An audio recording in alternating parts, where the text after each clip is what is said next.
Hello प्यारे भक्तों, Shri Radhe Radhe. YouTube के इस चैनल में आपका फिर से स्वागत है। 2-3 दिन वीडियोस का अपडेट नहीं आया, उसके लिए मैं क्षमा चाहूँगी। थोड़ी पर्सनल रीज़न की वजह से मैं हाथ नहीं लगा सकती थी, बट अब ये फिर से वीडियोस रेगुलर रहेंगी। ओके, तो आइए सुनते हैं एक नई कथा श्री विभीषण जी के बारे में। ठीक है, शरणागति के ज्वलंत उदाहरण श्री विभीषण जी हैं। ये राक्षस वंश में उत्पन्न होकर भी वैष्णवगण्य बने।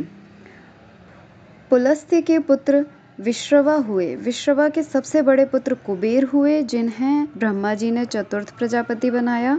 विश्रवा के एक असुर कन्या से रावण, कुंभकर्ण और विभीषण, ये 3 पुत्र हुए और तीनों ने ही घोर तप किया। उनकी उग्र तपस्या देखकर ब्रह्मा जी उनके सामने प्रकट हुए, वरदान मांगने को कहा। रावण ने त्रिलोक की विजयी होने का वरदान मांगा। कुंभकर्ण ने 6 महीने की नींद मांगी, किंतु विभीषण जी ने कुछ भी नहीं मांगा। उन्होंने ब्रह्मा जी से कहा, मुझे भगवत भक्ति प्रदान कीजिए। सबको यथा योग्य वर देकर ब्रह्मा जी अपने लोक को चले गए और रावण ने कुबेर को निकालकर असुरों की प्राचीन पुरी लंका को अपनी राजधानी बनाया। विभीषण भी अपने भाई रावण के साथ लंकापुरी में आकर रहने लगे। रावण ने त्रिलोक की विजय किया। वह दंडकारण्य में पंचवटी से जगन्माता सीता जी को हर लाया था।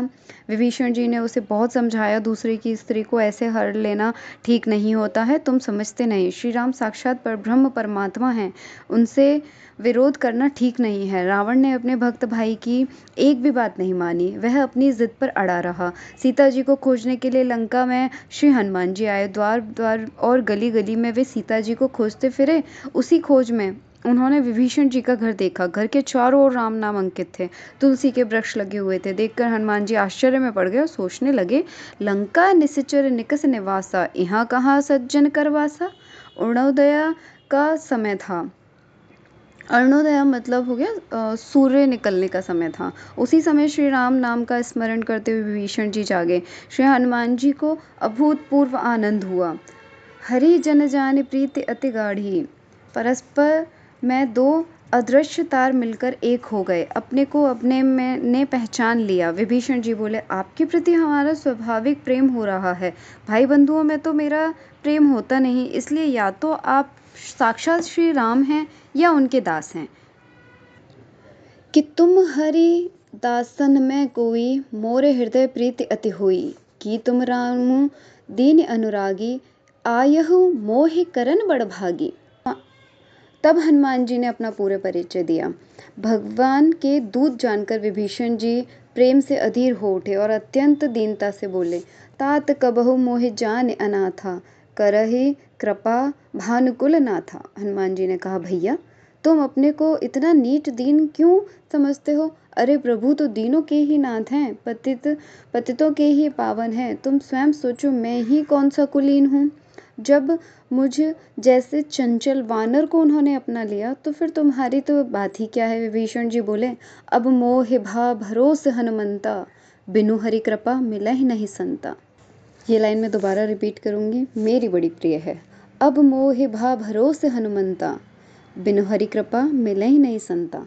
परस्पर में बात हुई, उन दोनों में बात हुई। हनुमान जी के द्वारा सीता जी का पता पूछने पर उन्होंने सब बातें बताई। सीता जी की खबर पाकर हनुमान जी ने उत्पात शुरू किया। वे पकड़े गए, उन्हें मारने की आज्ञा हुई। विभीषण जी ने दूत को मारना अनीति बताकर कुछ और दंड देने को कहा। वह ऐसा दंड हुआ कि विभीषण जी के मंदिर को छोड़कर पूरी लंका जल गई। श्री राम जी ने लंका पर चढ़ाई कर दी। विभीषण जी ने रावण को बहुत समझाया है कि जानकी जी को दे दो। रावण ने क्रोध में आकर विभीषण जी को लात मारी और कहा, दुष्ट, मेरा खाता है गीत उनके गाता है, वहीं चला जा, यहाँ अब मत रहना। जब भाई ने देश निकाले की आज्ञा दे दी तो विवश होकर उन्होंने घोषणा कर दी कि अच्छा, तो मैं प्रभु की शरण जाता हूँ।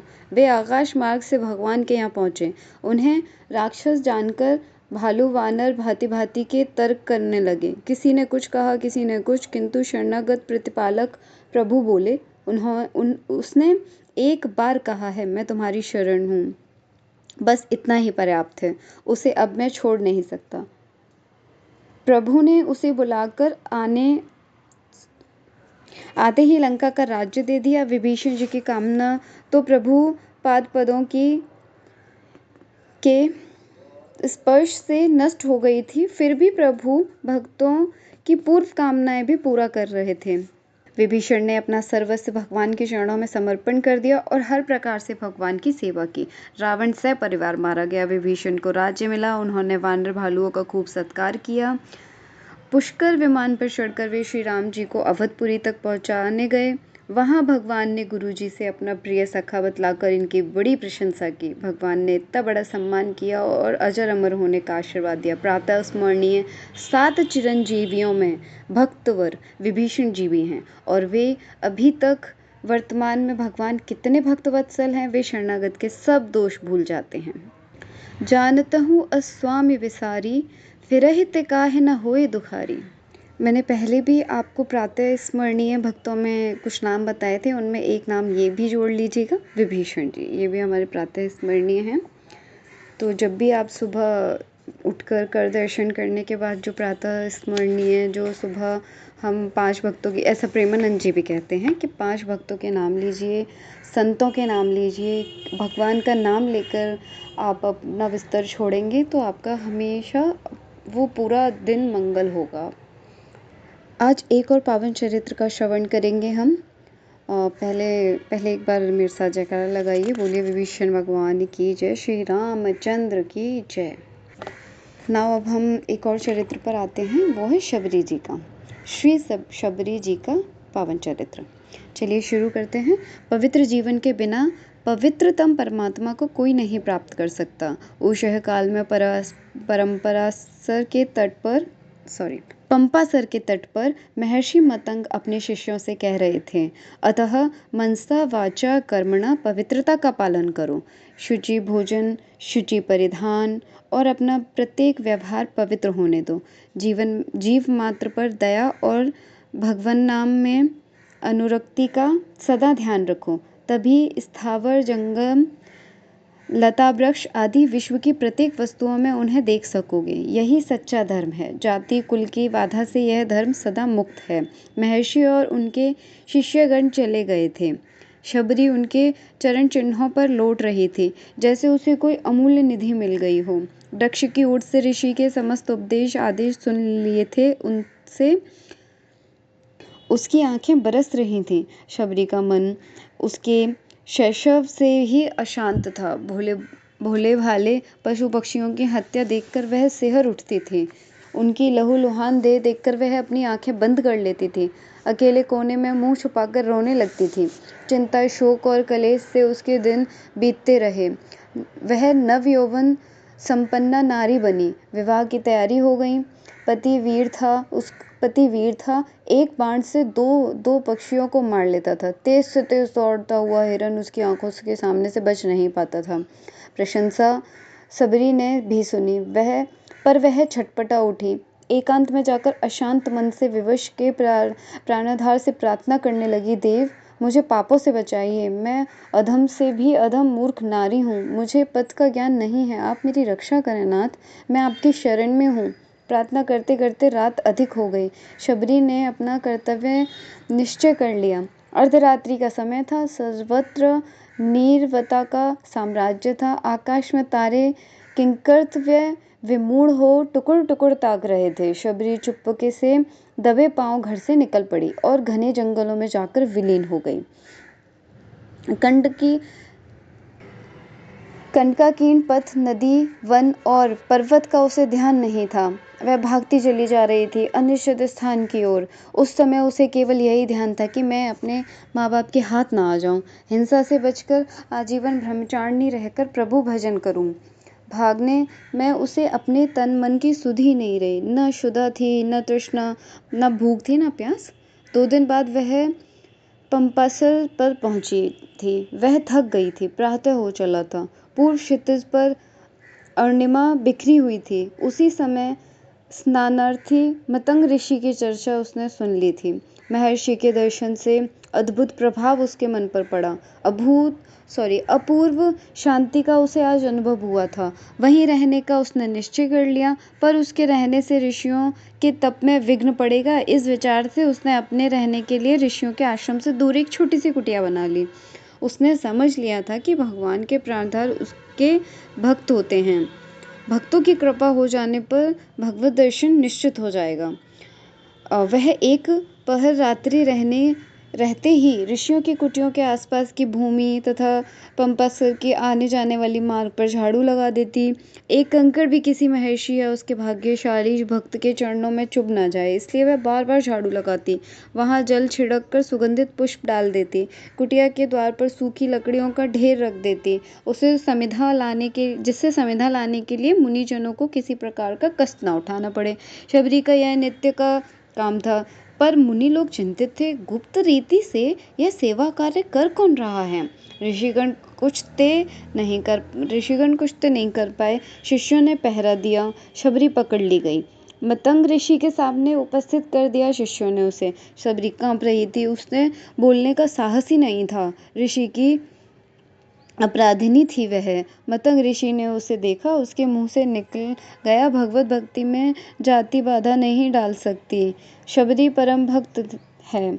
शिष्यगण एक दूसरे का मुंह ताकने लगे। महर्षि मतंग ने शबरी से कहा, तुम मेरी कुटिया के पास ही रह जाओ, मैं कुटिया की व्यवस्था कर देता हूँ। शबरी दंड की भांति पृथ्वी पर लेट गई, नेत्रों से प्रेमाश्रु बहने लगे।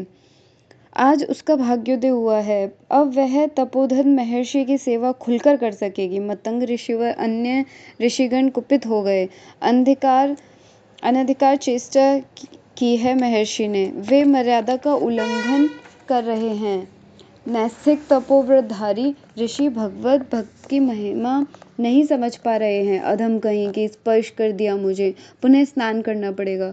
क्रोध से उन्मुक्त एक ऋषि शबरी को डांटकर पुनः पंपासर की ओर चले। शबरी ध्यान मग्न जा रही थी, उसे ऋषि का ध्यान नहीं था। ऋषि के बिगड़ने का भी उसे कोई ध्यान नहीं हुआ। वह उनके प्राण धन के रूप और नाम में छकी हुई सरोवर से लौट रही थी। ऋषि ने स्नान नहीं किया, सरोवर में कीड़े पड़ गए थे, जल रक्त में परिणत हो गया था। खिन्न होकर वह स्नान किए बिना ही लौट आए।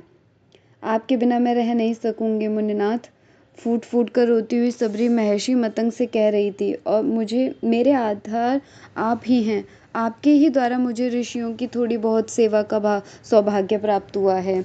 आपके ही चरणारविंदों में रहकर मैं भगवान को पाने के लिए विकल हो रही हूँ। आपके बिना मैं कहीं भी नहीं रह पाऊंगी, परमार्थ सिद्धि भी नहीं कर सकूंगी। देव आपके साथ मैं भी अपना प्राण छोड़ दूंगी। प्रभु अधीर मत हो बेटी, मतंग ऋषि ने शबरी को समझाया। मेरा अंतिम समय निकट आ गया है, मुझे जाना ही चाहिए, पर तू अभी ठहर जा। दशरथ नंदन भगवान श्री राम यहाँ शीघ्र आने वाले हैं, तू उनके दर्शन करेगी और तेरी सारी साधना पूरी हो जाएगी। ऋषि ने नश्वर काया को त्याग दिया। शबरी चिल्ला पड़ी, महर्षि की बात सत्य होगी ही, भगवत दंडकारण्य में पधारेंगे, मुझे दर्शन मिलेंगे। शबरी आनंद में छकी रहने लगी। पत्ते की खड़खड़ाहट से वह चौंक उठती, कहीं भगवान तो नहीं आ गए।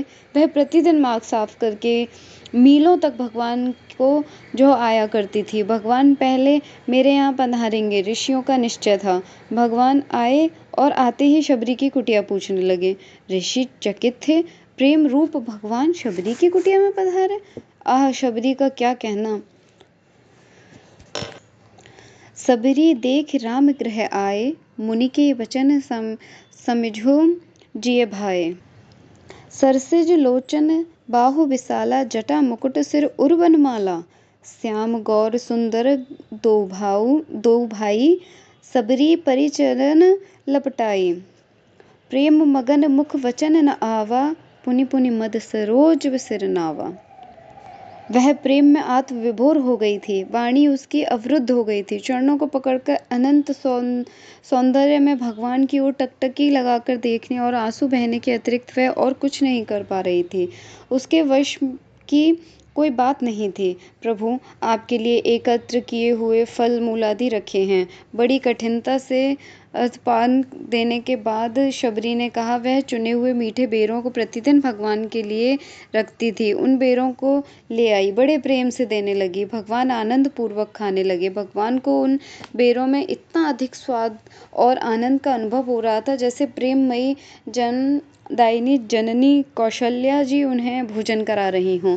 अपनी अभीष्टा पूर्ति देखकर अत्यंत प्रसन्नता से हाथ जोड़कर वह अत्यंत प्रेम से प्रार्थना करने लगी कि हे विधि स्तुति करो तुम्हारी, अधम जाति में जड़ मत भारी, अधम ते अधम अधम अति नारी, तिन्ह मैं मति मंद आभारी। शुद्ध प्रेम और दीनता देखकर भगवान ने उत्तर दिया, कह रघुपति सुनो भामिनी बाता, मानव एक भक्ति करनाता। फिर भगवान ने उसके सामने नवता भक्ति का निरूपण किया। इसी बीच में ऋषियों का समुदाय शबरी के आश्रम में भगवान के दर्शन निमित्त आ गया। उस समय ऋषियों का ज्ञानाभिमान लुप्त हो गया था। वे मतंग ऋषि के तिरस्कार के लिए मन ही मन पश्चाताप करने लगे थे। उनके मुंह से निकल गया, शबरी तू धन्य है। पंपासर में कीड़े पड़ने और जल रक्त के रूप में परिणत होने के संबंध में श्री लक्ष्मी जी ने ऋषियों को बताया। मतंग मुनि ने द्वेष और बाल ब्रह्मचारिणी सन्यासिनी परम भगवत भक्त और साध्वी शबरी के अपमान करने से तथा आप लोगों के अभिमान से सरोवर की यह दशा हुई है। शबरी के पुनः स्पर्श करते ही वह शुद्ध हो जाएगा। भगवान के आदेशानुसार शबरी ने सरोवर को स्पर्श किया, उसका जल पूर्ववत निर्मल हो गया। भगवान उसकी कुटिया से चले गए। शबरी अधीर हो गई। चरणों की दृढ़ भक्ति भगवान ने उसे दे ही दी। अब उसे कुछ पाना शेष नहीं था। उसकी सारी आकांक्षाएं प्रभु ने पूरी कर दी थी। अब वह भगवान से विलग होकर किस लिए जीवन धारण करती। ऋषिजनों के सामने ही उसने अपनी पार्थिव देह त्याग दी। ऋषिगण शबरी का जय जयकार करने लगे। धन्य थी शबरी और धन्य थी शबरी, प्रेममयी अद्वितीय भक्ति, प्रेममयी अद्वितीय भक्ति। बोलो माँ शबरी की जय, बोलो श्री राम भक्तों की जय।